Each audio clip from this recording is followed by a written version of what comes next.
तो लीजिए प्यारे विद्यार्थियों, आप सभी के लिए लेकर आ चुके हैं त्रैमासिक परीक्षा कक्षा 11वीं का अर्थशास्त्र विषय का पूरा क्वेश्चन पेपर और इसका पूरा सॉल्यूशन।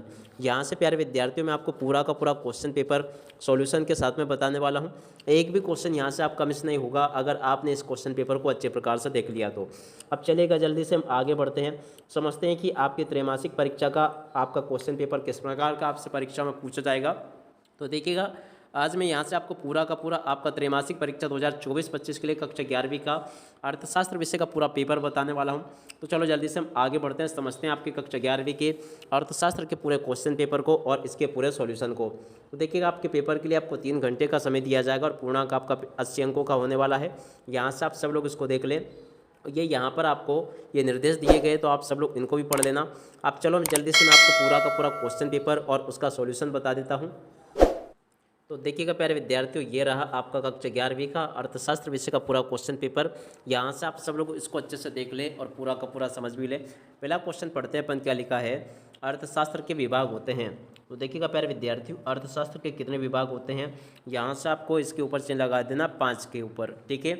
उसके बाद में अगला क्वेश्चन, आंकड़ों के वर्गीकरण में पहला कदम है। तो देखिएगा, आंकड़ों के वर्गीकरण में पहला कदम है, वर्गीकरण ही पहला कदम होगा।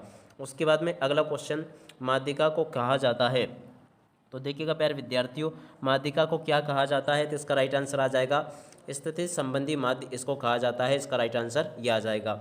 उसके बाद में अगला क्वेश्चन पढ़ते हैं, हमारे देश में नीति आयोग का गठन कब किया गया।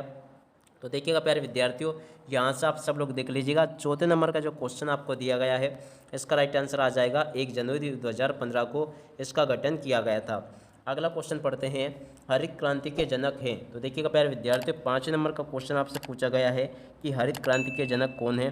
तो देखिएगा 5 का राइट आंसर आपका आ जाएगा आ नंबर का AM स्वामीनाथन, इसका राइट आंसर होगा। उसके बाद में चलो हम आगे बढ़ते हैं, अगले क्वेश्चन को देखते हैं। प्रश्न नंबर 6 लिखा है, राष्ट्रीय आय में सतत एवं दीर्घकालिक वृद्धि किसकी विशेषता है। प्रश्न नंबर 6 परीक्षाओं में आपसे पूछा जाएगा। तो देखिएगा इसका राइट आंसर आ जाएगा आर्थिक विकास की ये विशेषता है। किसकी विशेषता, आर्थिक विकास की। तो यहाँ से आप सब लोग इसको नोट कर लीजिएगा। उसके बाद में देखिएगा, प्रश्न नंबर 2 में आपसे रिक्त स्थानों की पूर्ति पूछी जाएगी। तो आप सब लोग यहाँ से रिक्त स्थानों की पूर्ति को भी देख लें और इसको पूरा का पूरा समझ भी लें। अब चलो इसमें पहला क्वेश्चन पढ़ते हैं, क्या लिखा गया है, यहाँ से आप सब लोग इसको पढ़ लीजिएगा। पहला क्वेश्चन पढ़ते हैं, में समग्र की प्रत्येक इकाई का अध्ययन किया जाता है। देखिएगा, किसमें समग्र की प्रत्येक इकाई का अध्ययन किया जाता है। तो देखिएगा यहाँ से आपको लिख देना है, संगणना विधि में समग्र की प्रत्येक इकाई का अध्ययन किया जाता है। अगला क्वेश्चन पढ़ते हैं, परिमाप विचलन गुणांक का सूत्र है। तो देखिएगा प्यारे विद्यार्थियों, परिमाप विचलन गुणांक का सूत्र इस प्रकार से आप सब लोगों को लिख देना है, ये इसका सूत्र होगा। उसके बाद में अगला क्वेश्चन पढ़ते हैं, से संबंध तकनीक की खोज ने की थी।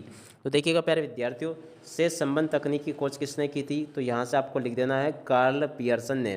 किसने, कार्ल पियर्सन, इसका राइट आंसर आ जाएगा। उसके बाद में अगला क्वेश्चन पढ़ते हैं, P0 प्रदर्शित करता है वर्ष का मूल्य। तो देखिएगा प्यारे विद्यार्थियों, P0 जो होता है ना, ये आधार वर्ष के मूल्य को प्रदर्शित करता है। तो यहाँ पर आपको आधार वर्ष लिख देना है। उसके बाद में अगला क्वेश्चन पढ़ते हैं, उदारीकरण में अनावश्यक को कम किया जाता है। तो देखिएगा प्यारे विद्यार्थियों, उदारीकरण में अनावश्यक प्रतिबंधों को कम किया जाता है। किसको, यहाँ से आपको लिखना है, उदारीकरण में अनावश्यक प्रतिबंधों को कम किया जाता है। अगला क्वेश्चन, 2011 में साक्षरता का प्रतिशत था। तो देखिएगा प्यारे विद्यार्थियों, इसका राइट आंसर आपका आ जाएगा 74.04%। कितने, 74.04% साक्षरता दर थी 2011 में। तो यहाँ से आप सब लोग इसको नोट कर लें। उसके बाद में चलिएगा आगे बढ़ते हैं, अगले क्वेश्चन को देखते हैं, आर्थिक विकास एक प्रक्रिया है। तो देखिएगा प्यारे विद्यार्थियों, आर्थिक विकास एक कैसी प्रक्रिया है, सतत प्रक्रिया है। तो यहाँ से आपको सतत लिख लेना है। उसके बाद में देखिएगा, प्रश्न नंबर 3 में आपसे जोड़ी पूछी जाएगी। तो देखिएगा, जोड़ी का मिलान आपको कैसे करना है, सांख्यिकी के जनक। तो देखिएगा, सांख्यिकी के जनक कौन होंगे।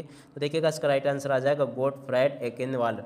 केंद्रीय प्रवृत्ति की माप, इसकी जोड़ी किससे मिल जाएगी। तो देखिएगा, इसकी जोड़ी का मिलान हो जाएगा समांतर माध्य से। तो इसकी जोड़ी इससे मिलान कर लें।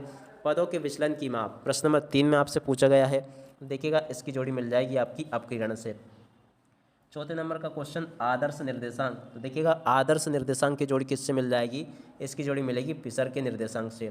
और 5 नंबर का क्वेश्चन, पिछड़ी अर्थव्यवस्था, तो देखिएगा इसकी जोड़ी मिल जाएगी निम्न जीवन स्तर से। तो देखो इसकी जोड़ी के मिलान इससे कर ले। चीन में आर्थिक सुधार, तो देखिएगा ये 1978 में शुरू हुए थे। तो आप सब लोग यहाँ तक के क्वेश्चन को देख लें और इनको पूरा का पूरा समझ भी लें। यहाँ तक के A to Z क्वेश्चन मैंने आपको बता दिए हैं और उसके बाद में आप सब लोग इन क्वेश्चन को देख लें। प्रश्न नंबर 4 में आपसे एक वाक्य या फिर एक शब्द में उत्तर पूछे जाएंगे। पहला क्वेश्चन पढ़ते हैं, समंक कितने प्रकार के होते हैं। तो देखिएगा प्यारे विद्यार्थियों, समंक जो होते हैं ना 2 प्रकार के होते हैं। क्या लिखोगे? 2 प्रकार के। अगला क्वेश्चन, सिग्मा एक्स बटे एन किसका सूत्र है। तो देखिएगा प्यारे विद्यार्थियों, सिग्मा एक्स बटे एन किसका सूत्र है। तो देखिएगा ये जो सूत्र है ना, ये समांतर माध्य का सूत्र है। तो यहाँ से आपको समांतर माध्य लिख देना है।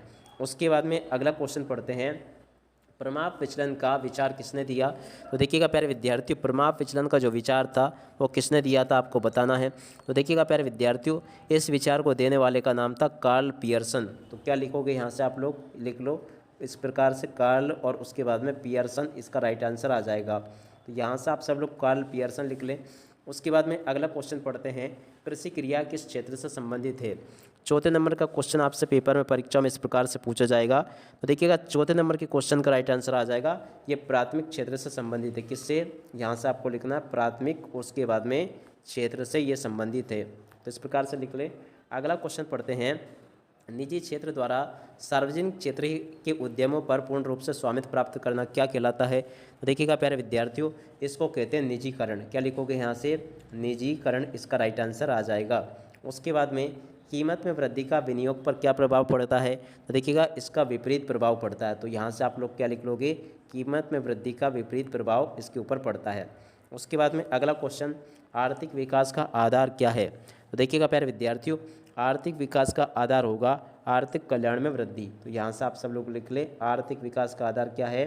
आर्थिक कल्याण, और इसके बाद में आर्थिक कल्याण में, और उसके बाद में यहाँ पर आपको लिख देना वृद्धि, इसका आधार होगा।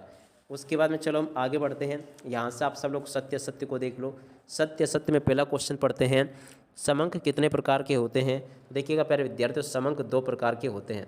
अगला क्वेश्चन पढ़ते हैं, क्या लिखा है, हम निर्देशांक पर पूर्ण विश्वास कर सकते हैं। तो देखिएगा प्यारे विद्यार्थियों, ये आपका क्या होगा? असत्य होगा। इसे आप लोग असत्य कर ले। ब्रिटिश काल में कच्चे माल का आयात किया जाता था। तो देखिएगा प्यारे विद्यार्थियों, ये जो क्वेश्चन आपको दिया गया है ये आपका क्या हो जाएगा, यहाँ से आप सब लोग इसको देख लें। तो देखिएगा इसका राइट आंसर आपका हो जाएगा, ये असत्य होगा। उसके बाद में 1991 की औद्योगिक नीति में लाइसेंस में ढील दी गई।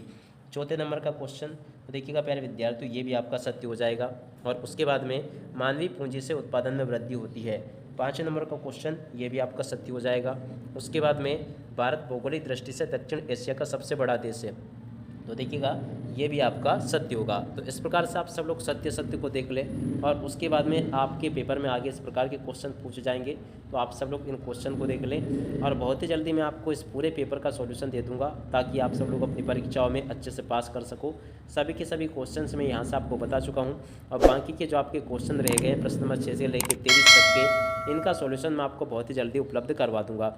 अब इसी के साथ में इस वीडियो को यहीं पर पूरा करते हैं। नमस्कार, जय हिंद, जय भारत।